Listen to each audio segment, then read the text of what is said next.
আসসালামু আলাইকুম, কিতা করে আপনারা আছেন নি সকল বাল্লা? তেও দেখিলেও কাফুকের থাকি আবার বড়িদি মাছ কতটা মারিয়া নিলাম।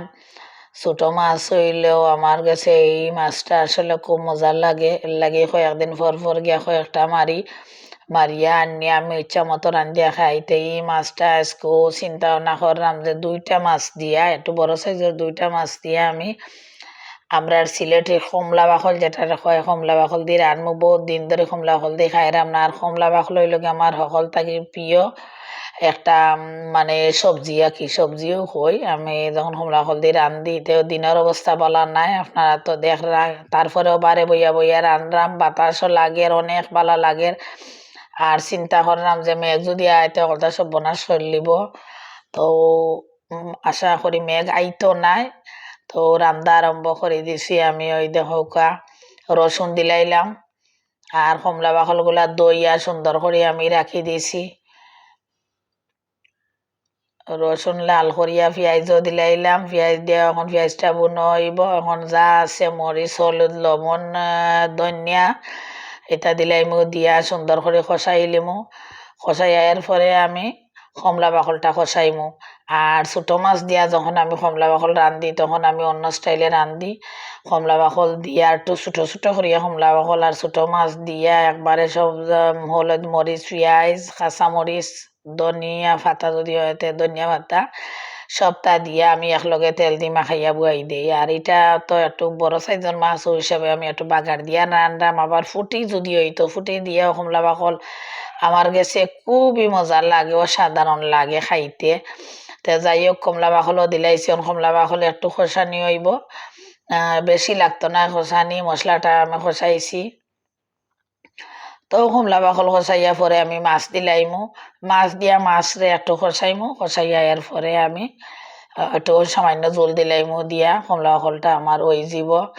ওই দেখোকা মাছও দিলাইলাম।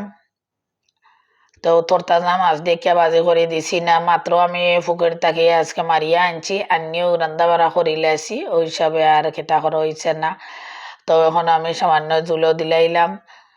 ওই দেখো অতটা দিছি না, জুল দিয়া আমার তরকারি লামাই দিমু। আর ইবা দিয়ে গাছ থাকি পুঁই শাক আনছি। পুঁই শাক এদিন আপনারা দেখাইছিলাম যেন ফান ফাতার লাগান, বাংলা ফানর লাগান, মোটা মোটা পুঁই শাক। তো ওই পুঁই শাকটা একটু বাজি করে লাইমু। বাক্কা কতদিন হয়েছে পুঁই শাক বাজি খাই না। রমজান আইছে তাকে এটা মানে পুঁই শাক টুই শাক এটা কিছু আনো হয় না। কতটা আনবাই সন্ধ্যা পরে, মানে কিছু খাওয়া যায় না। সেহেরি তো অন্য কিছু খাওয়া যায় না। তো ওই দেখো অত সুন্দর লাগে শাকটা দেখি আমার কাছে লাগে যেন বাজি হয়ে গেছে, ওলা লাগের। কাঁচা শাকরে দেখলেও লাগের যেন মানে শাক রান্ধ হয়ে গেছে, ওলা আকর্ষণীয় লাগের। তে আপনারা কাছে কিলা লাগের জানাইবা। আর গাছের পুঁই শাক দিয়ে আমি অনেক সময় বড় মাছ দিয়েও রান্ধি। তেল কুয়া মাছ হইলে আরো মজা লাগে। আর শাক ভাজি করলে তো আর মজাও লাগে, অসুবিধা নাই। এরপরে পুঁই শাক দিয়ে আমি ডাইলও রান্ধি মাঝে মাঝে, অনেক মজা লাগে আমার পুঁই শাক দিয়ে ডাইল রানলে। ওই দেখো আমার পুঁই শাকটা আমি এখন খুদিলাইলাম। এখন পুঁই শাক আস্তে আস্তে আমি লাড়ালাড়ি করমু। করে কাঁচামরিচ দিছি আরো 4-5টা, অতিরিক্ত দিছি না। ওই দেখো এখন আস্তে আস্তে আমার পুঁই শাক ওই যাব।